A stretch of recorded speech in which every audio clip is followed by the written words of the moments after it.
Semester 2 का costing का exam आने वाले 11 नवंबर को शुरू होने वाला है, ठीक है। तो हम लोग ये जो सीरीज शुरू करने वाले हैं उसमें क्या शुरू करने वाले हैं, उसमें हम लोग एक एक चैप्टर का पूरा रिवीजन कंप्लीट करने वाले हैं, ठीक है। तो पहला चैप्टर होने वाला है हम लोग का कॉस्ट शीट, ठीक है। तो फर्स्ट हम लोग सीखेंगे कि कॉस्ट शीट का फॉर्मेट क्या होता है, उसके बाद डिफरेंट डिफरेंट क्वेश्चन हम लोग डिस्कस करने वाले हैं, ठीक है।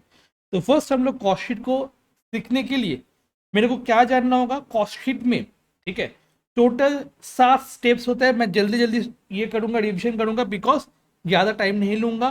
फटाफट रिवीजन करके हम लोग ये चैप्टर को खत्म करने वाले। इस चैप्टर से 15 नंबर तक तो मिनिमम क्वेश्चन पूछे जा सकते हैं, ठीक है। तो हम लोग को क्या करना होगा, कॉस्ट शीट करने के लिए टोटल 7 स्टेप्स चाहिए होगा। तो 7 स्टेप्स में पहले क्या होने वाला है, रॉ मटेरियल कंज्यूम होने वाला है पहला स्टेप। उसके बाद वाला स्टेप होने वाला है प्राइम कॉस्ट। उसके बाद वाला स्टेप होने वाला है तुम्हारा फैक्ट्री कॉस्ट या वर्क कॉस्ट। उसके बाद आता है तुम्हारा कॉस्ट ऑफ प्रोडक्शन। फिर आता है cost of good sold and उसके बाद आता है cost of sales. Cost of sales का और एक नाम क्या है, टोटल कॉस्ट। फिर आता है तुम्हारा टोटल सेल्स।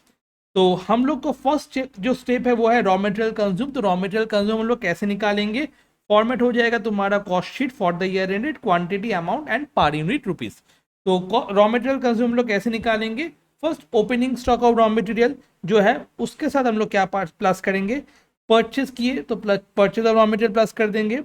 उसके बाद अगर रॉ मटेरियल इंपोर्ट करते तो रॉ मटेरियल इंपोर्टेड वाला प्लस हो जाएगा। उसके बाद जो कैरेज या फ्रेट आने वाला है रॉ मटेरियल को लाने के लिए उसको हम लोग ऐड कर देंगे। उसके बाद ब्रोकरेज ऑन रॉ मटेरियल्स, जो रॉ मटेरियल्स के लिए ब्रोकरेज लगते हैं वो ऐड कर देंगे। मतलब रॉ मटेरियल खरीदने के लिए जो भी तुम्हारा खर्चा होगा उस सब चीज़ को तुम लोग ऐड कर दोगे। डॉक चार्जेस, ठीक है, मटेरियल आया है डॉक से तो डॉक को जो चार्जेस देना होगा, मतलब पोर्ट में जो चार्जेस देना होगा उसको हम लोग को ऐड करना होगा। उसके बाद रॉ मटेरियल परचेज के टाइम में कोई भी अगर इंश्योरेंस या कूली चार्जेस होता है तो उसको भी हम लोग को ऐड करना होगा। उसके बाद एंट्री टैक्स हम लोग को ऐड करना होता है। ये सारा चीज़ ऐड करने के बाद हम लोग को क्या क्या चीज़ माइनस करना होगा, अगर मेरे पास जो रॉ मटेरियल आया वो डिफेक्टिव निकला, मैं उसको रिटर्न करने वाला हूँ तो रिटर्न माइनस हो जाएगा।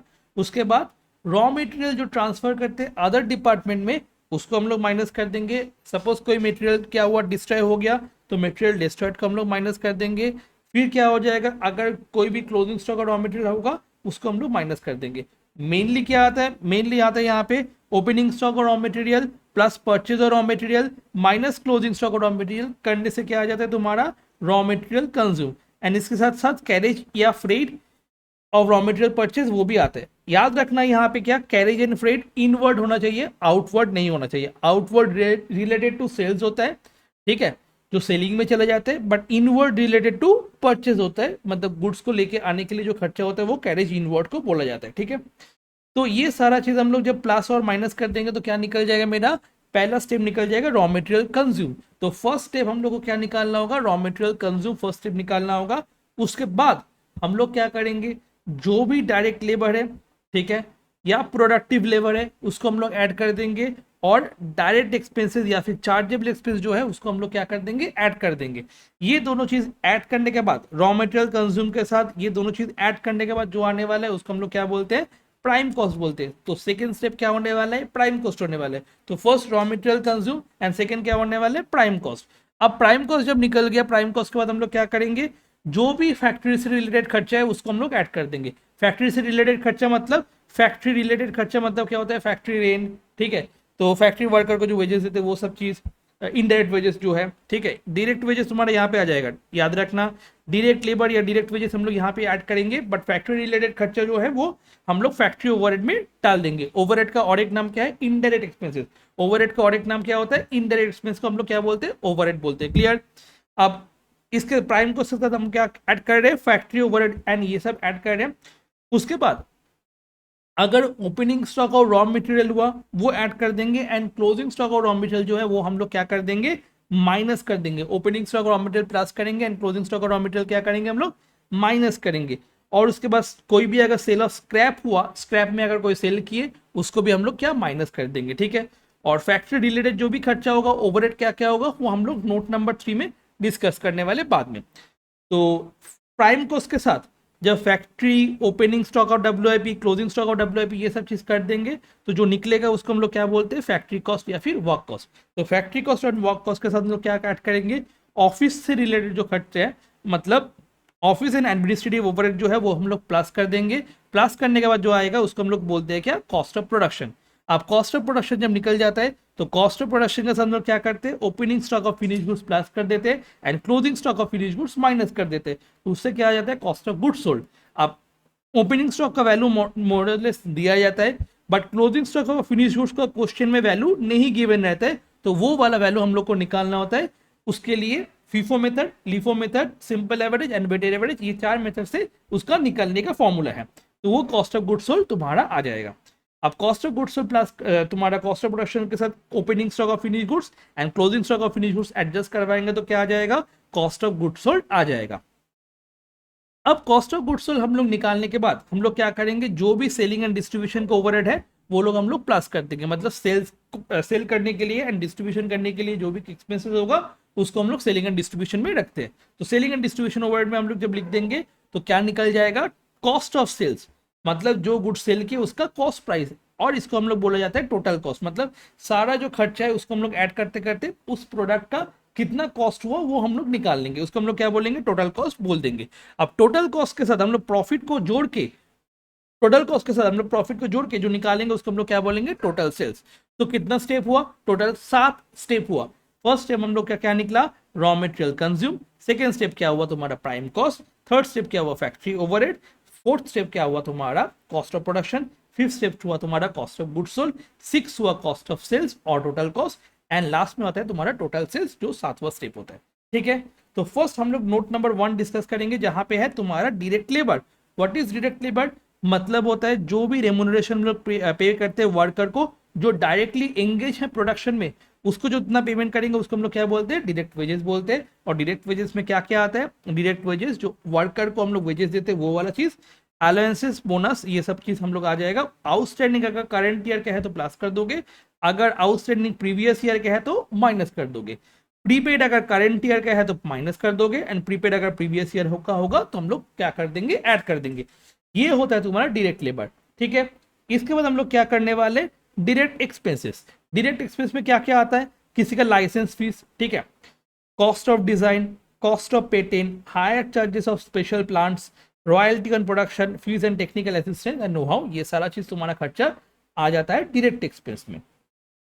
अब डायरेक्ट एक्सपेंस के बाद हम लोग क्या करते हैं, नोट नंबर 3 में factory overhead, works overhead, production overhead, ये पूरा लिस्ट दिया हुआ है। वर्क्स ओवरहेड, फैक्ट्री ओवरहेड का कितना कौन सा होने वाला है, क्या क्या है, लाइटिंग एंड हीटिंग फैक्ट्री से रिलेटेड है, पावर फैक्ट्री में लगता है, फ्यूल फैक्ट्री में लगता है, रेंट एंड टैक्सेस फैक्ट्री का, डेप्रिसिएशन प्लांट एंड मशीनरी का, लुब्रिकेटिंग ऑयल मशीनरी के लिए लगता है, इंश्योरेंस फैक्ट्री बिल्डिंग का, over time premium, work manager salary, work expenses, factory asset का डेप्रिसिएशन, रिपेयर्स हुआ अगर प्लांट मशीनरी का वो खर्चा, गैस एंड वाटर लगता है फैक्ट्री में वो खर्चा, कॉस्ट रेक्टिफिकेशन वो सब चीज, इनडायरेक्ट वेजेस। डायरेक्ट वेजेस कहाँ पे चला जाएगा, प्राइम कॉस्ट के टाइम में चला जाएगा, बट इनडायरेक्ट वेजेस कहाँ पे आने वाला है, इनडायरेक्ट वेजेस आने वाला है तुम्हारा फैक्ट्री में।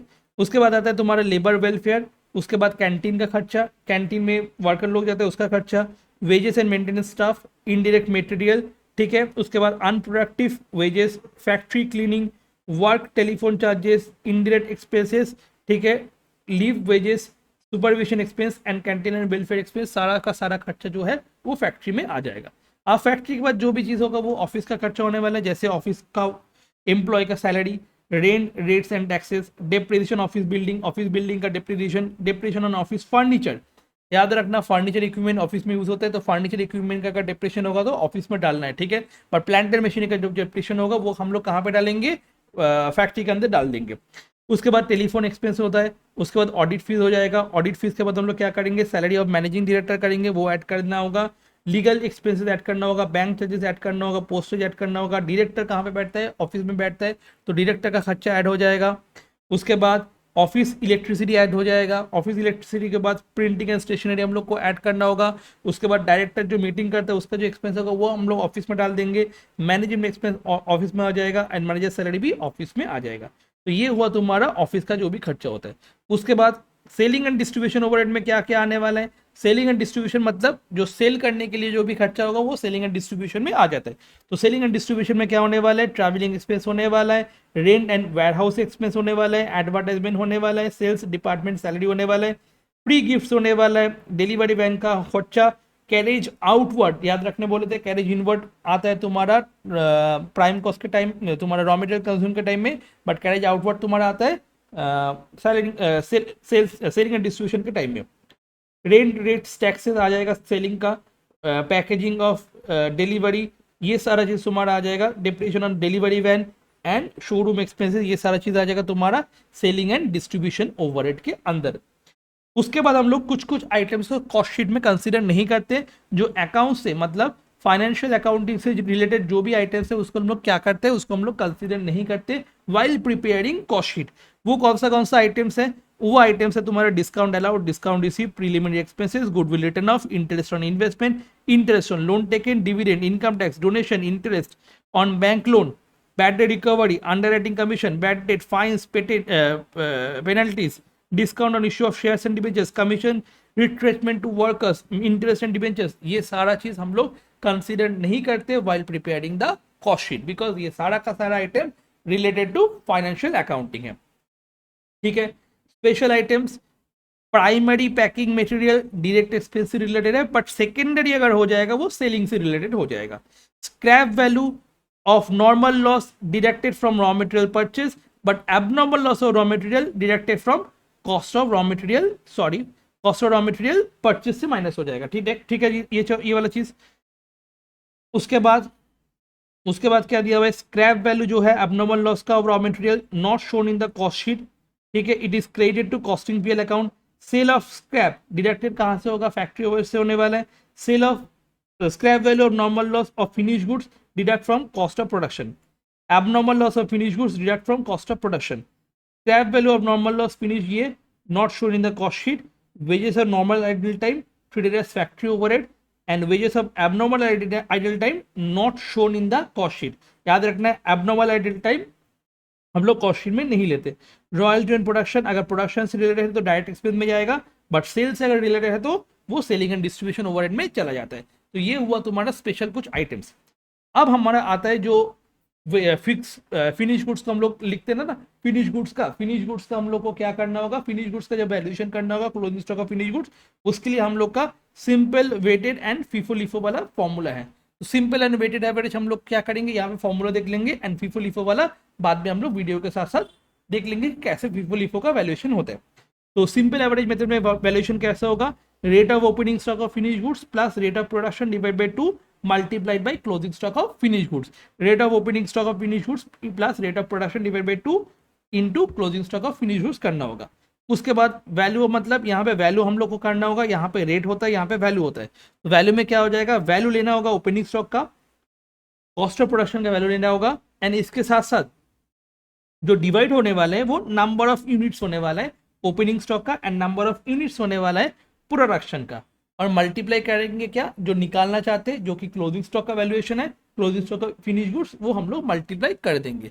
इससे क्या मिल जाएगा तुमको, वेटेड एवरेज मेथड में फिनिश गुड्स का वैल्यू। इसके बाद आता है तुम्हारे effective behaviour of cost sheet.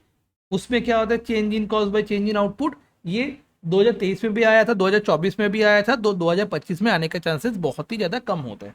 अब हम लोग का आता है तुम्हारा calculation of number of production. Number of production हम लोग कैसे कैलकुलेट करेंगे, opening stock of finish goods plus production minus closing stock of finish goods करके सेल आता है। अगर सेल गिवन है, closing stock of finish goods given है, opening stock of finish goods given है, तो हम लोग प्रोडक्शन को आराम से निकाल लेते हैं बैलेंसिंग फिगर करके। सपोज ओपनिंग स्टॉक तुम्हारा 20,000 है, क्लोजिंग स्टॉक तुम्हारा 2,000 है, और सेल्स तुम्हारा 25,000 है, तो हम लोग क्या करेंगे, इससे ये माइनस करेंगे और इसको हम लोग ऐड कर देंगे, तो प्रोडक्शन भी निकल जाएगा। ये हम लोग बाद में सम्स के साथ देखने वाले हैं, ठीक है। और उसके बाद आता है तो हमारा लास्ट पोर्शन जो कि है एस्टिमेटेड कॉस्ट शीट वाला पोर्शन। तो एस्टिमेटेड कॉस्ट शीट में क्या क्या है, फैक्ट्री ओवर रिकवरी रेट का फॉर्मूला क्या होता है, factory overhead of the previous year, पिछले साल का फैक्ट्री ओवरहेड, उसके साथ प्रीवियस ईयर के डायरेक्ट वेजेस लेना है। ऊपर में प्रीवियस ईयर का होने वाला है, नीचे भी प्रीवियस ईयर का होने वाला है। तो प्रीवियस ईयर फैक्ट्री ओवरहेड का, प्रीवियस ईयर डायरेक्ट वेजेस का। उसके साथ हम लोग मल्टीप्लाई करेंगे क्या, direct wages of the current year. तो करंट ईयर का डायरेक्ट वेजेस हम लोग क्या कर देंगे, मल्टीप्लाई कर देंगे। और उसके बाद अदर ओवरहेड रिकवर रेट क्या हो जाएगा, अदर ओवरहेड रिकवर रेट हो जाएगा other overhead of the previous year divide by work cost और factory cost of the previous year. तो प्रीवियस ईयर का other overhead and previous year का work cost या फैक्ट्री कॉस्ट, इसके साथ multiply क्या करना होगा, work cost and factory cost of the current year, ये मल्टीप्लाई कर देंगे। फॉर एग्जाम्पल अगर ऑफिस ओवरहेड निकालना चाहते हैं तो हम लोग क्या करेंगे, office overhead of the previous year लेंगे and work cost of the previous year लेने वाले, उसके साथ मल्टीप्लाई क्या करने वाले, work cost of the current year हम लोग मल्टीप्लाई कर देंगे तो हो जाएगा। ठीक है, अब हम लोग को ये सारा सम्स हम लोग को प्रैक्टिस करना होगा फॉर कॉस्ट शीट, जो कि हम लोग का स्टडी मटेरियल में जो डिस्कस किया, क्वेश्चन नंबर 1 2002 2016 6 9 7 1995 13 2015 2014 ये सब हम लोग डिस्कस करने वाले एंड कॉस्ट बिहेवियर से हम लोग ये सब डिस्कस करने वाले, जिससे कॉस्ट शीट से 15 नंबर का क्वेश्चन हम लोग का आराम से हो जाएगा। ठीक है, याद रखना है क्या, फीफो वाला मेथड जो है वो फीफो मेथड हम लोग को ऑलरेडी आ चुका है, फीफो मेथड ऑलरेडी आ चुका है कहाँ पे, 2024 में। तो फीफो मेथड आने का चांसेस बहुत ही ज़्यादा कम होता है, 2025 में आने का चांसेस हमारा लीफो मेथड से होता है। तो हम लोग क्या करेंगे, लीफो मेथड वाला पहले सम करेंगे जो कि ये वाला है। ठीक है, तो ये वाला सम एक बार देखो, Dasgupta produces and sells selling, ये 2016 में आया होता है। ठीक है, from the following particulars prepare statement of profit statement, ये prime cost, factory cost, cost of production, cost of sales, profit on sale, LIFO method में हम लोग को करना होगा valuation of closing stock of finish goods. तो हम लोग क्या करेंगे, opening stock of finish goods plus purchase करेंगे माइनस क्लोजिंग स्टॉक है। ठीक है, और चार्जेबल वगैरह बाद में आने वाला है। तो ओपनिंग स्टॉक ऑफ फिनिश ये वाला फॉर्मेट होगा, cost sheet for the year and 31/3/2016, particular quantity amount per unit rupees, opening stock लेंगे, उसके बाद हम लोग परचेज ऑफ रॉ मटेरियल करेंगे माइनस क्लोजिंग स्टॉक करेंगे, तो इससे मेरे को क्या मिल जाएगा, रॉ मटेरियल कंज्यूम मिल जाएगा। क्लियर, उसके बाद दिया हुआ है तुम्हारा direct wages and chargeable expense, दोनों को हम लोग ऐड कर देंगे तो मिल जाएगा तुम्हारा प्राइम कॉस्ट। प्राइम कॉस्ट के बाद हम लोग क्या करेंगे, फैक्ट्री का खर्चा, फैक्ट्री में कितना खर्चा है, फैक्ट्री में बोला है कि मशीन आवर वर्क्स है 5000 एंड मशीन आवर रेट होता है तुम्हारा 40, तो 5000 के साथ 40 रुपए मल्टीप्लाई कर देंगे तो क्या मिल जाएगा मेरे को, फैक्ट्री ओवरहेड मिल जाएगा। उसके बाद हम लोग क्या करेंगे, opening stock of raw material and closing stock of raw material plus minus करेंगे, जो कि क्वेश्चन में गिवन है। Opening stock of raw material का वैल्यू है 1,25,000 and closing stock of raw material का वैल्यू है 1,75,000।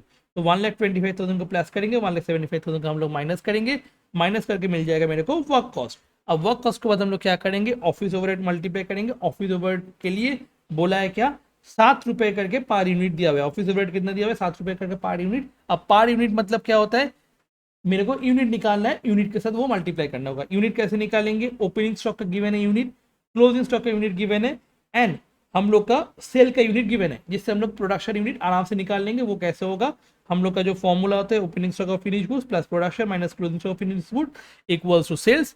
सेल्स मेरे को पता है, क्लोजिंग स्टॉक मेरे को पता है, ओपनिंग स्टॉक मेरे को पता है, तो प्रोडक्शन आराम से 25,000 निकल जाएगा। और जब 25,000 निकल जाएगा तो 25,000 के साथ हम लोग क्या मल्टीप्लाई करेंगे, 25,000 मल्टीप्लाई बाय 7, जो कि होने वाले 1,75,000। अब 25,000 का वैल्यू कितना है, 9 lakh plus 1,75,000, cost of production निकल जाएगा 10,75,000। तो 10,75,000 डिवाइड बाय 25,000 कितना होने वाला है, 43। तो पर यूनिट का वैल्यू कितना हो जाएगा तुम्हारा, 43 का कॉस्ट ऑफ प्रोडक्शन का वैल्यू है। अब हम लोग opening stock of finish goods question में गिवन है, opening stock of finish goods कितना गिवन है, 1,80,000 वैल्यू दिया हुआ है, 1,80,000 वैल्यू दिया हुआ है opening stock of finish goods का, और 5,000 का कोई भी वैल्यू नहीं दिया हुआ है, तो 5,000 का वैल्यू मेरे को निकालना होगा। तो हम लोग क्या निकाल यहाँ पे लिखेंगे, opening stock of finish goods लिखेंगे 4,000 का वैल्यू 1,80,000, और उसके बाद closing stock of finish goods का माइनस 5,000 हम लोग करने वाले, बट इसका वैल्यूएशन मेरे को निकालना होगा। ठीक है, तो अभी हम लोग क्या करेंगे, closing stock of finish goods का वैल्यूएशन करेंगे। ठीक है, तो closing stock of finish goods का वैल्यू कितना है तुम्हारा, 5,000 रुपए, 5,000 यूनिट था। अब इसका वैल्यूएशन करना है, तो कौन से मेथड में वैल्यूएशन करना है, लीफो मेथड में वैल्यूएशन करना है। लीफो मेथड का मतलब होता है लास्ट इन फर्स्ट आउट। मैं फीफो मेथड का भी बताऊंगा, पहले लीफो मेथड करवा देते हैं। लीफो मेथड का वैल्यूएशन होता है last in first out. What is last in, last in का मतलब होता है जो लास्ट में आया था उसको हम लोग पहले निकालेंगे, उसके बाद हम लोग ओपनिंग स्टॉक से निकालेंगे। तो लास्ट में मेरा क्या हुआ, लास्ट में मेरा प्रोडक्शन हुआ था। तो जब सेल करने का टाइम आएगा ना, तो 24,000 यूनिट जब हम लोग सेल करेंगे, तो 24,000 यूनिट सेल करने के टाइम में हम लोग कहाँ से पहले सेल करेंगे, पहले हम लोग सेल करने वाले जो तुम्हारा क्लोजिंग, ये तुम्हारा प्रोडक्शन हुआ। प्रोडक्शन कितना हुआ, प्रोडक्शन हुआ था तुम्हारा 25,000 यूनिट। तो 25,000 यूनिट से मेरे को क्या निकालना है, 25,000 यूनिट से मेरे को पहले निकाल देना होगा 24,000 यूनिट। तो 1,000 यूनिट जो पड़ा हुआ, 1,000 यूनिट कहाँ से पड़ा हुआ है, प्रोडक्शन से पड़ा हुआ है, जिसका रेट है कितना 43। तो 1,000 इंटू 43 होने वाला है। और opening stock as it is पड़ा हुआ है, जिसका वैल्यूएशन है 1,80,000। तो वैल्यूएशन क्या होने वाला है 1,80,000 प्लस 43,000। ठीक है, एक बार हम लोग यहाँ पे वर्क नोट्स करके रखे, देखो 4,000 तो बेचा ही नहीं है, तो 4,000 का एज इट इज वैल्यू 1,80,000 पड़ा रहेगा। और 25,000 यूनिट से मैं क्या किया, 24,000 यूनिट को बेच दिया। दैट मीन्स 1,000 यूनिट्स पड़ा हुआ है फ्रॉम प्रोडक्शन। तो 1,000 यूनिट्स इंटू 43 करके टोटल 1,80,000 प्लस 43 करके 2,23,000 होने वाला है। अब यहाँ पे 2,23,000 हम लोग यहाँ पे लिख देंगे, तो मेरा क्या निकल जाएगा, closing stock of finish goods. ठीक है, अब यहाँ पे एक बार देखो, ये माइनस में होने वाला है। तो अब हम लोग क्या करेंगे, इससे ये प्लस करेंगे, ये माइनस करेंगे, तो कॉस्ट ऑफ गुड्स सोल्ड निकल जाएगा। ये वाला प्लस, ये वाला प्लस और ये वाला माइनस करेंगे, तो हम लोग को मिल जाएगा कॉस्ट ऑफ गुड्स सोल्ड का पार तुम्हारा यूनिट निकल जाएगा। और पार यूनिट कैसे निकालेंगे, 10,32,000 डिवाइड बाई 24,000 करेंगे तो पार यूनिट 43 करके निकल जाएगा। तो सेलिंग एंड डिस्ट्रीब्यूशन ओवरहेड क्या होने वाला है, number of unit sale into rate. तो नंबर ऑफ यूनिट सेल कितना हुआ था, 24,000 देख लिए थे। और रेट क्वेश्चन में गिवन है कितने रुपए, 10 रुपए करके रेट गिवन है। तो हम लोग क्या करेंगे, 10 रुपए करके रेट मल्टीप्लाई करेंगे तो क्या आज निकल जाएगा, 2,40,000 निकल जाएगा। इसके बाद हम लोग क्या करेंगे, इसके बाद हम लोग करेंगे कॉस्ट ऑफ सेल्स निकालेंगे। वो कैसे निकलेगा, इन दोनों को हम लोग प्लस करेंगे तो कॉस्ट ऑफ सेल्स निकल जाएगा। और इससे हम लोग जब ये डिवाइड करेंगे तो कॉस्ट ऑफ सेल्स का पर यूनिट भी निकल जाएगा। अब हम लोग का सेल गिवन है, सेल कितना गिवन है बताओ, सेल्स यहाँ पे गिवन है 24,000 यूनिट्स, 70 रुपए करके है। तो 24,000 इंटू 70 करेंगे तो क्या मिल जाएगा, 16,80,000 मिल जाएगा, जो कि मेरा सेल होने वाला है। 16,80,000 मिल जाएगा, जो कि हम लोग का सेल होने वाला है। और हम लोग क्या करेंगे, 24,000 यूनिट सेल किए थे, तो वैल्यूएशन क्या हो जाएगा, 16,80,000 का वैल्यू हुआ 24,000 के लिए, तो 70 रुपीज पर यूनिट आने वाला है। ठीक है, तो ये हुआ तुम्हारा लीफो मेथड वाला सम, जहां पे हम लोग लीफो मेथड में कैसे करके निकालते हैं वो वाला। अब हम लोग फीफो मेथड का एक बार देख लेते हैं, सेम टाइप का सम है ये वाला। अब फीफो मेथड में क्या होता है, फीफो मेथड में फर्स्ट इन फर्स्ट आउट, मतलब जो पहले इन हुआ वो पहले आउट हो जाएगा। तो पहले इन कितना हुआ था, 4,000 यूनिट पहले इन हुआ था, तो मैं क्या करूंगा, पहले 4,000 यूनिट से सेल करने वाला हूँ। उसके बाद जो भी 5,000 यूनिट पड़ा हुआ है वो कहाँ से पड़ा रहेगा, प्रोडक्शन से पड़ा रहेगा। तो प्रोडक्शन था कितना, प्रोडक्शन हम लोग किए थे 25,000 यूनिट। ठीक है, वही वाला क्वेश्चन का यहाँ पे कंटिन्यूएशन है, 25,000 यूनिट था और 43 करके था। तो ये जो 43 रुपीज होगा, यही मेरा क्लोजिंग स्टॉक का वैल्यूएशन होगा, बिकॉज हम लोग ओपनिंग स्टॉक जो था वो पूरा बेच दिए, बिकॉज फीफो मेथड यूज किए थे। तो 43 इंटू 5,000 कितना होने वाला है, 2,15,000 होने वाला है। मतलब जब फीफो मेथड होगा तो जो कॉस्ट ऑफ प्रोडक्शन से पड़ा हुआ है यूनिट, वहां से सॉरी हाँ वहां से हम लोग पढ़ना होगा, क्योंकि फीफो मेथड में फर्स्ट से जो भी है उसको हम लोग निकाल देते। तो ये हुआ तुम्हारा FIFO method and LIFO method. इसके बाद जो मेथड आता है वो होता है तुम्हारा simple average method and weighted average method. Simple average method में क्या करते हैं हम लोग, नेक्स्ट सम में हम लोग देखेंगे सिंपल एवरेज, बाकी सारा चीज हम लोग कर सकते हैं आराम से। यहाँ पे मेटेरियल लॉस दिया हुआ है वो माइनस कर देंगे, मेटेरियल लॉस एक स्पेशल केस है। फ्रेट एंड कैरेज इनवर्ड हम लोग प्लस कर देंगे, यहाँ पे रॉयल्टी एंड प्रोडक्शन हम लोग प्लस कर देते हैं। एंड प्रोडक्टिव लेबर का मतलब ही होता है डायरेक्ट वेजेस, वो भी हम लोग प्लस कर देते हैं। बाकी सारा चीज में कोई भी प्रॉब्लम नहीं होगा। और क्लोजिंग स्टॉक का वैल्यूएशन में मेरे को simple average and weighted average का कैसे होगा वो हम लोग इस वीडियो में सीखेंगे, इस वाला पार्ट में सीखेंगे। तो क्या हुआ, तुम्हारा क्लोजिंग स्टॉक का वैल्यूएशन अगर सिंपल एवरेज मेथड में होता है तो वैल्यूएशन कैसे होने वाला है, सिंपल एवरेज मेथड में वैल्यूएशन होने। तो सिंपल एवरेज मेथड में वैल्यूएशन कैसे होगा, रेट ऑफ ओपनिंग स्टॉक है, rate of opening stock of finish goods है, उसके साथ हम क्या करेंगे, रेट ऑफ प्रोडक्शन को हम लोग प्लस कर देंगे और डिवाइड बाई 2 करेंगे। मतलब ओपनिंग स्टॉक का रेट, प्रोडक्शन का रेट दोनों को प्लस कर देंगे, डिवाइड बाई 2 कर देंगे, मल्टीप्लाइड बाई क्लोजिंग स्टॉक जो फिनिश गुड्स का है वो हम लोग मल्टीप्लाई कर देंगे। तो ओपनिंग स्टॉक का रेट कितना है तुम्हारा 36,000 divide by 400, that means opening stock का रेट है तुम्हारा 9 रुपीज। ठीक है, प्रोडक्शन का रेट कितना है 9.6। तो हम लोग क्या करेंगे, 9 plus 9.6 divide by 2 into 5,000 units कर देंगे तो 46,500 आ जाएगा। ठीक है, तो 46,500 आएगा जब हम लोग सिंपल एवरेज मेथड में फॉलो करेंगे। कुछ नहीं, रेट लेना है, ओपनिंग स्टॉक का रेट लेना है, प्रोडक्शन का रेट लेना है, डिवाइड करना है 2 से और क्लोजिंग स्टॉक से मल्टीप्लाई कर देंगे जो नंबर ऑफ यूनिट है। नेक्स्ट वाला मेथड आता है तुम्हारा weighted average method. Weighted average method में क्या करना है, वैल्यू लेना है, रेट या यूनिट नहीं, वैल्यू लेना है। तो value of opening stock, cost of production. अब वैल्यू क्या है ओपनिंग स्टॉक का? ओपनिंग स्टॉक का तुम्हारा वैल्यू है तुम्हारा 36,000, और ओपनिंग स्टॉक के बाद प्रोडक्शन का वैल्यू कितना है 2,40,000। तो हम लोग क्या करेंगे 36,000 प्लस 2,40,000 करेंगे और डिवाइड किससे करेंगे? यूनिट से डिवाइड करेंगे, जो कि है number of units opening stock का 4,000 एंड प्रोडक्शन का तुम्हारा है 4,000 और प्रोडक्शन का तुम्हारा है तुम्हारा 25,000। तो 4,000 प्लस 25,000 हम लोग कर देंगे। तो रेट और उसके बाद हम लोग नंबर ऑफ यूनिट से मल्टीप्लाई कर देंगे तो क्या निकल जाएगा तुम्हारा वैल्यू निकल जाएगा वेटेड एवरेज मेथड में। तो हम लोग फीफो लीफो सिंपल वेटेड सारा चीज कर लिए।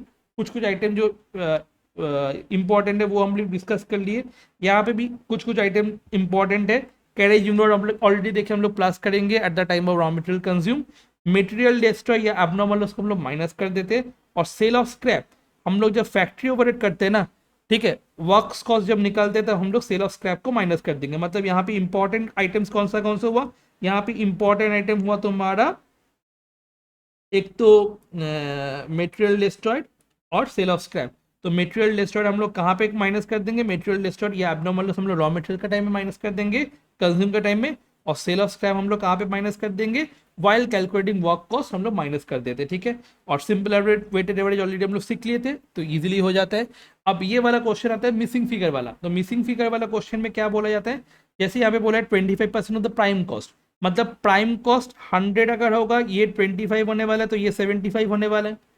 और 39 लाख फॉर 75,000, मतलब 39 लाख इसके बगल में दिया हुआ है 75, तो 75 से मैं डिवाइड करने वाला हूँ, मतलब उसका जो इक्वल है उससे हम लोग डिवाइड करने वाले। और 25 तुम्हारा डायरेक्ट वेजेस है तो हम लोग डायरेक्ट वेजेस 25 से मल्टीप्लाई कर देंगे। अब ये आ जाएगा तो दोनों को प्लस कर दो, प्राइम कॉस्ट निकल जाएगा। देखो ठीक है, ये हो गया। इसके बाद क्या बोल रहे हैं? 5/13 of work cost, that means work cost अगर 13 है, ठीक है, 5 अगर तुम्हारा ओवरहेड हो गया तो यहाँ पे कितना हो जाएगा? 7 हो जाएगा तुम्हारा प्राइम कॉस्ट, ठीक है, सॉरी 8 हो जाएगा तुम्हारा प्राइम कॉस्ट। तो 8 + 5 = 13 होने वाला है, ठीक है। तो यहाँ पे 52 लाख आगे ऑलरेडी डिवाइड बाई 8 करेंगे, मल्टीप्लाई 5 करेंगे तो वर्क्स ओवरहेड आ जाएगा, और इन दोनों को प्लस करके देखे तो मेरे को वर्क कॉस्ट मिल जाएगा। ऐसे करके हम लोग को मिसिंग फिगर निकालना है। तो ऑफिस ओवरहेड हम लोग प्लस कर देंगे, ऑफिस ओवरहेड प्लस करने के बाद कॉस्ट ऑफ प्रोडक्शन आ जाता है। कॉस्ट ऑफ प्रोडक्शन कितना हो जाता है? 95,50,000, ठीक है। और कॉस्ट ऑफ प्रोडक्शन में क्या बोल रहे हैं यहाँ पे? 1/6 of the cost of sales. तो selling overhead 1/6 of cost of sales है, that means cost of sales 6 है, सेलिंग 5 है, 1 है, तो ये हो जाएगा 5, कॉस्ट ऑफ प्रोडक्शन हो जाएगा 5। तो ये डिवाइड बाई 5 हो जाएगा, मल्टीप्लाई 1 करेंगे तो सेलिंग ओवरहेड निकल जाएगा। इन दोनों को प्लस करेंगे तो कॉस्ट ऑफ सेल्स निकल जाता है। और क्या बोल रहे हैं? प्रॉफिट 1/9 ऑफ सेल्स, तो ये 9 होने वाला है, ये 1 होने वाला है, तो ये 8 होने वाला है। 8 + 1 = 9। तो ये वाला मेरे को पता है 8 है, तो हम लोग क्या करेंगे 19,10,000, ठीक है, तुम्हारा यहाँ पे दिया हुआ है और इन दोनों को प्लस करके ये आ गया। तो इससे हम लोग 8 डिवाइड करेंगे और मल्टीप्लाइड बाई 1 करेंगे तो प्रॉफिट निकल जाएगा, और दोनों को प्लस करेंगे तो हम लोग को टोटल सेल्स मिल जाएगा। ये हुआ मिसिंग फिगर वाला सम, ठीक है। तो मिसिंग फिगर वाला सम अगर आएगा तो हम लोग ऐसे करेंगे। नेक्स्ट वाला जो कंसेप्ट है उसमें मेन चीज़ क्या है? मेन चीज़ है तुम्हारा sale of scrap of material. यहाँ पे माइनस करना होगा, कैरेज इनवर्ड ऑलरेडी तुम लोग को पता है तो ये करना होगा। और यहाँ पे ओपनिंग स्टॉक ऑफ डब्ल्यूआईपी में material wages and works overhead है, तीनों को हम लोग एक साथ प्लस करके एक बार में लिखना होगा, ठीक है। ओपनिंग स्टॉक और रॉ मटेरियल को हम लोग डब्ल्यूआईपी को ऐसे करके लिखेंगे, तीनों को प्लस करके। Same closing stock of WIP भी हम लोग क्या करेंगे, तीनों को प्लस करके एक बार में लिखेंगे, because closing stock of WIP में ऐसा दिया हुआ है। तो जब ऐसा आएगा तो एक साथ प्लस माइनस करके प्लस करके लिखना होगा। और सेल ऑफ स्क्रैप ऑलरेडी हम लोग पता है, और बोल रहे 60% of the direct labour cost, तो डायरेक्ट लेबर कॉस्ट के ऊपर 60% हम लोग कर देंगे। और उसके बाद 20% ऑफ सेल्स बोला है, प्रॉफिट बोला है 10% ऑफ सेल्स। तो यहाँ पे 20% of sales and 10% of sales, ये वाला पार्ट भी जो मिसिंग वाला सम था वैसे ही टाइप का है। कैसे है? 20% ऑफ सेल्स, यहाँ पे बोला है क्या 20% of sales and 10% of selling price, मतलब सेल अगर 100 है उसका 20% सेलिंग है, सेल अगर 100 है उसका 10% तुम्हारा क्या है, उसका 10% तुम्हारा है प्रॉफिट, ठीक है। तो अगर 100 ये है तो 100 का 20% ये हो जाएगा और 100 का 10% ये हो जाएगा, तो 100 - 10 हो जाएगा 90, 90 - 20 हो जाएगा 70। तो मेरे को 70 पता हो गया यहाँ पे, तो इसको हम लोग 70 से डिवाइड करेंगे, 20 से मल्टीप्लाई करेंगे तो सेलिंग ओवरहेड निकल जाएगा। इन दोनों को प्लस करेंगे तो मेरे को कॉस्ट ऑफ सेल्स निकल जाता है। 8,20,800 डिवाइड बाई 90 × 10 करेंगे तो क्या निकल जाएगा, प्रॉफिट निकल जाएगा, और टोटल सेल्स हम लोग निकाल लेंगे। मतलब जैसे वाला हम लोग वहाँ पे कंसेप्ट किए थे वैसे हम लोग को करना होगा। और याद क्या रखना है, कॉस्ट ऑफ प्रोडक्शन से हम लोग को क्या करना होगा, पर यूनिट निकालना होता है, ठीक है। बाकी कहीं से नहीं, कॉस्ट ऑफ प्रोडक्शन से हम लोग पर यूनिट निकालना शुरू करते हैं, ठीक है। और प्रोडक्शन का ऑलरेडी हम लोग को फॉर्मूला पता है, ठीक है।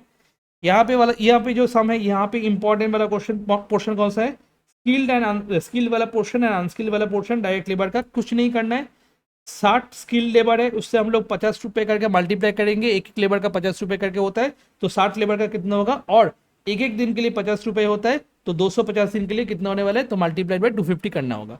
200 अनस्किल्ड लेबर है, जो 30 रुपए करके मिलने वाला है, तो 30 इंटू 200 करना है, और पर डे था इसीलिए 250 मल्टीप्लाई करेंगे तो पर डे का मिल जाएगा। उसके बाद क्या दिया हुआ है, इंडायरेक्ट वेजेस दिया हुआ है, indirect wages considered as factory overhead, ठीक है। डायरेक्ट वेजेस हम लोग लिखा लेंगे, डायरेक्ट वेजेस हो जाएगा तुम्हारा यहाँ पे, डायरेक्ट वेजेस यहाँ पे हो जाएगा, बट इनडायरेक्ट वेजेस जब होगा, इनडायरेक्ट वेजेस हो जाता है तुम्हारा फैक्ट्री ओवरहेड के पार्ट में। स्किल वाला पार्ट समझ में आ गया, इनडायरेक्ट वेजेस वाला पार्ट समझ में आ गया। अच्छा, डेप्रिसिएशन अगर प्लांट एंड मशीनरी का होगा तो यहाँ पे हो जाएगा, अगर डेप्रिसिएशन होगा फर्नीचर वगैरह का, वो ऑफिस में चला जाता है। फिर ओपनिंग स्टॉक क्लोजिंग स्टॉक हो गया, सेलिंग एंड डिस्ट्रीब्यूशन में एडवर्टाइजमेंट सेलिंग पैकेजिंग हो जाएगा। और ये वाला पार्ट ऑलरेडी हम लोग सीख लिए थे पिछले 2 एग्जाम से, 20% और सेल्स वाला, ठीक है। फ्यूल हो जाता है तुम्हारा, फ्यूल कहाँ पे लगता है, फ्यूल लगता है तुम्हारा फैक्ट्री में, तो फ्यूल फैक्ट्री में आ जाएगा, याद रखना ये चीज़, ठीक है। तो ये वाला सम भी हो गया।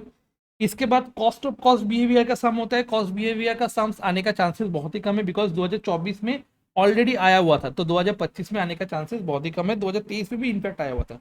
कुछ नहीं करना है, यहाँ पे कॉस्ट आइटम दिया हुआ है, यहाँ पे डिफरेंट डिफरेंट यूनिट दिया हुआ है, यहाँ पे डिफरेंट डिफरेंट रुपीज दिया हुआ है, तो हम लोग को क्या करना होगा, cost item, variable cost, fix cost and nature, तो ए बी सी हो जाएगा। वेरिएबल कॉस्ट देखो, यहाँ पे यूनिट चेंज हुआ है, यूनिट चेंज हुआ है, बट यूनिट चेंज होने के साथ साथ कोई भी कॉस्ट यहाँ पे चेंज नहीं हुआ, 5000 5000 5000, इसका मतलब क्या हो गया, ये फिक्स कॉस्ट है, तो हम लोग यहाँ पे फिक्स कॉस्ट लिख देंगे, ठीक है। यहाँ पे हम लोग फिक्स कॉस्ट लिख देंगे। Number B, cost item, cost item में बी में क्या दिया हुआ है, 1000 से 2000 हुआ, मतलब यूनिट चेंज हुआ 1000, उसके लिए 400 रुपये चेंज हो गया, तो change in cost by change in output, जो कि है 1800 माइनस 1400, 2000 माइनस 1000, दैट मीन्स 0.40 करके। अब जब 0.40 करके 1000 रुपीज को मल्टीप्लाई करेंगे, तो 1000 इंटू कितना होता है, 400 रुपये, तो 400 रुपये तुम्हारा वेरिएबल पोर्शन हो गया, ठीक है। 400 रुपये वेरिएबल पोर्शन हुआ, बट 1000 रुपये करके हमेशा फिक्स हो रहा है, तो ये होगा सेमी वेरिएबल कॉस्ट, मतलब जिसमें वेरिएबल एंड फिक्स दोनों पोर्शन ही है।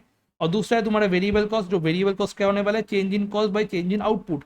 सेम चेंज इन कॉस्ट कितना हुआ, 6000 एंड 3000, और यूनिट चेंज हुआ कितना, 1000 एंड 2000, दैट मीन्स 3000 ऊपर में और नीचे 1000 रुपये, कितना होगा, 3 रुपये करके, तो 3 इंटू 1000 करेंगे 3000 आता है, 3 इंटू 2000 करेंगे 6000 आता है, मतलब पूरा पूरी वेरिएबल है, ठीक है। तो हम लोग ऐसे करके वेरिएबल निकाल लेंगे, ठीक है।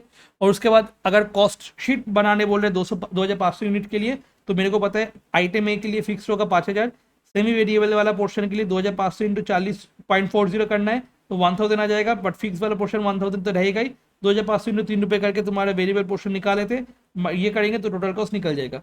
नेक्स्ट वाला क्वेश्चन भी सेम टाइप का क्वेश्चन है, आराम से कर लोगे, ठीक है।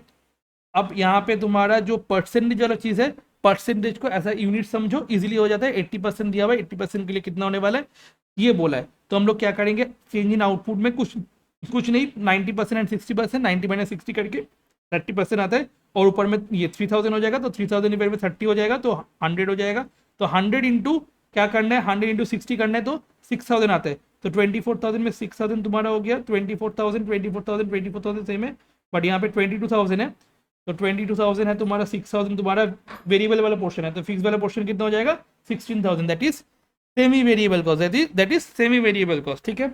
और यहाँ पे क्या हुआ, पूरा तुम्हारा 400 रुपये आया, तो 400 इंटू 60 करेंगे तो 24000 आता है, 400 इंटू 90 करेंगे तो 36000 आता है, दैट मीन्स पूरा पूरी वेरिएबल है, तो वेरिएबल कॉस्ट लिख देंगे। मतलब जिसमें तुम्हारा वेरिएबल एंड फिक्स दोनों पोर्शन है उसको हम लोग सेमी वेरिएबल बोलते हैं, और जिसमें खाली फिक्स पोर्शन है हम लोग फिक्स बोलेंगे, क्लियर, ठीक है। और जिसमें पूरा वेरिएबल है तो वेरिएबल लिखेंगे, क्लियर हो गया। अब कॉस्ट शीट बनाने बोले 80% कैपेसिटी, मतलब हम लोग 80 यूनिट पकड़ लेंगे, उसको 80% नहीं पकड़ करके 80 यूनिट पकड़ लेंगे, तो 80 यूनिट से मल्टीप्लाई करना है, जैसे हम लोग प्रीवियस सम में किए थे, ठीक है। तो ये वाला सम एक पार्ट हो गया, जो कि कॉस्ट बिहेवियर वाला सम से पूछे जाते हैं। उसके बाद तुम्हारा 2 टाइप का टॉय है, उस दो टाइप को हम लोग को डिस्ट्रीब्यूट करना होता है, मतलब product X and product Y में डिस्ट्रीब्यूट करके हम लोग का ऐसा वाला टाइप का काम आता है, 1995 में ये आया हुआ था, ठीक है। तो 2 टाइप का मटेरियल है, toy X and toy Y. Toy X क्या बोल रहे हैं, यहाँ पे बोल रहे हैं असेंबली हुआ 600 एंड 800 यूनिट्स, तो 600 एंड 800 यूनिट्स दिया हुआ है। तुम्हारा टाइप एक्स है 600 और टाइप वाई है तुम्हारा 800। डायरेक्ट मटेरियल दिया हुआ है 600 800 के हिसाब से डिवाइड कर देना होगा। डायरेक्ट वेजेस स्टोर्स ये सब दिया हुआ है। स्टोर मतलब तुम्हारा मटेरियल से रिलेटेड है, डिप्रीशिएशन लेबर वर्क्स जनरल ये सब दिया हुआ है। एंड बोल रहे हैं क्या, material cost ratio per unit के हिसाब से 1 रुपये एक 1 एंड 2 2:1 में डिवाइड 1:2 में डिवाइड करना है, पर यूनिट के हिसाब से 2:3 में डिवाइड करना है, पर यूनिट के हिसाब से 1:2 में डिवाइड करना है। याद रखना पर यूनिट के हिसाब से दिया हुआ है तो 1 इंटू 600 होने वाला है, 2 इंटू 800 होने वाला है, 2 इंटू 600 होने वाला है, 3 इंटू 800 होने वाला है, 1 इंटू ये होने वाला है, 2 इंटू ये होने वाला है। ठीक है, ये चीज़ हो जाएगा तुम्हारा जब एक्स एंड वाई तुम्हारा यहाँ रेशियो में जाएगा। ठीक है, रेशियो में जब होगा तब ऐसे करके करना होगा। ठीक है, ठीक है। तो देखो यहाँ पे क्या हुआ, direct wages direct material consume दिया हुआ था, वो मटेरियल कॉस्ट में डिवाइड कर दिए। 1 इंटू 600 2 इंटू 800 मतलब यूनिट था 600 यूनिट था 800 और रेशियो था 1:2। तो 600 इंटू 1 200 ये किए, 2 इंटू 800 किए, रेशियो आ गया 3:8। तो हम लोग क्या कर दिए 1,98,000 को 3:8 में डिवाइड कर दिए तो 54 एंड 1,44,000 हो जाएगा। नेक्स्ट हमारा डायरेक्ट वेजेस दिया हुआ, डायरेक्ट वेजेस का वैल्यू कितना था 12,000 और उसको भी सेम रेशियो में डिवाइड करना है। 600 इंटू 2:3 था मतलब 2 इंटू 600 3 इंटू 800 करके मतलब 1:2 आने वाले उसमें डिवाइड कर देंगे। उसके बाद प्राइम कॉस्ट आ गया, प्राइम कॉस्ट दोनों को प्लस कर देंगे, दोनों को प्लस कर देंगे, प्राइम कॉस्ट आ जाएगा। उसके बाद स्टोर्स वाला पोर्शन तुम्हारा स्टोर है तुम्हारा फैक्ट्री से रिलेटेड, तो stores running depreciation labour work सब कुछ फैक्ट्री से रिलेटेड है। तो मटेरियल कॉस्ट रेशियो में डिवाइड कर देंगे, स्टोर को मटेरियल से रिलेटेड है इसीलिए।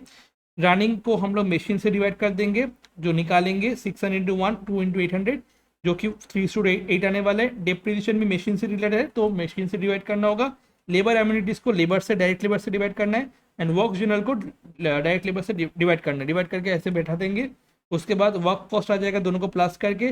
Office and selling office and selling overhead जो है, ऑफिस एंड सेलिंग ओवरहेड तुम्हारा दिया हुआ था 26,800। एडमिनिस्ट्रेटिव जो है उसको हम लोग कोई भी रेशियो नहीं किया है ना, तो हम लोग क्या कौन से रेशियो में डिवाइड करेंगे जो वर्क कॉस्ट का रेशियो है उसमें डिवाइड कर देंगे, जिससे हम लोग को कॉस्ट ऑफ प्रोडक्शन मिल जाएगा। तो ये एक टाइप का सम हो गया। लीफो मेथड तो ऑलरेडी हम लोग कर लिए थे। चार्जेबल एक्सपेंस हमको पता है कहाँ पे आने वाला है। चार्जेबल एक्सपेंस आने वाला है तुम्हारा यहाँ पे प्राइम कॉस्ट में। अब प्राइम कॉस्ट WIP लेवल पे भी प्राइम कॉस्ट दिया हुआ है एंड मैन्युफैक्चरिंग लेवल के भी प्राइम कॉस्ट दिया हुआ है। तो WIP लेवल पे प्राइम कॉस्ट अगर है तो WIP लेवल से माइनस करना होगा, और फैक्ट्री से रिलेटेड अगर प्राइम कॉस्ट है तो फैक्ट्री से रिलेटेड जो प्राइम कॉस्ट है उससे हम लोग को माइनस करना होगा। बाकी चीज़ इजीली हो जाता है। और यहाँ पे बोला लीफो मेथड, तो लीफो मेथड में मेरे को क्या पता है। अच्छा, इस क्वेश्चन में और एक पार्ट है 1/3 वाला पार्ट। 33/1/3 को हम लोग क्या बोल सकते हैं प्यार से, 33/1/3 को हम प्यार से बोलेंगे 1/3। ठीक है, तो मतलब प्रॉफिट हो जाएगा 3 हो जाएगा सेल्स, बाकी हो जाएगा तुम्हारा कॉस्ट। तो ये हो गया तुम्हारा नेक्स्ट सम। इसके बाद तुम्हारा दिया हुआ है यहाँ पे ब्राइट लिमिटेड दिया हुआ है, ये वाला पोर्शन है एस्टिमेटेड कॉस्ट शीट वाला। एस्टिमेटेड कॉस्ट शीट में क्या दिया हुआ है, रॉ मटेरियल्स इस ईयर का दिया हुआ है। ठीक है, तो मेरे को बोल रहा है कि एस्टिमेट करो नेक्स्ट ईयर में कोटेड कितना होगा 2013 में, तो 2012 का इन्फॉर्मेशन जिससे हम लोग 2013 में निकालेंगे। और इन द नेक्स्ट ईयर क्या बोल रहा है, एस्टिमेट कर रहे हैं हम लोग रॉ मटेरियल वेजेस हम लोग का इंक्रीज हो जाएगा 2000 एंड 1400 लिखा हुआ है। And factory overhead basis of wages and administration ये दो बोला है सब कुछ। तो क्या करना है, रॉ मटेरियल्स तुम्हारा दिया हुआ था 2000 एंड 1400, प्राइम कॉस्ट निकल गया। अब प्राइम कॉस्ट के बाद हम लोग फैक्ट्री ओवरहेड निकालेंगे। और फैक्ट्री ओवरहेड के क्या बोल रहे हैं factory overhead absorb on the basis of wages. ठीक है, तो फैक्ट्री ओवरहेड जो होगा वो वेजेस के हिसाब से डिपेंड करेगा प्रीवियस ईयर का। तो factory overhead of the previous year कितना था 1,62,000 था factory overhead of the previous year. For how much wages, for तुम्हारा था 5,40,000 वेजेस के हिसाब से। तो 1,62,000 पे 5,40,000 मल्टीप्लाइड बाय हम लोग क्या किए, मल्टीप्लाइड बाय हम लोग 1,400 कर दिए, जो कि इस साल का डायरेक्ट वेजेस है। मल्टीप्लाई कर देंगे तो क्या आ जाएगा 420 फैक्ट्री ओवरहेड आ जाएगा।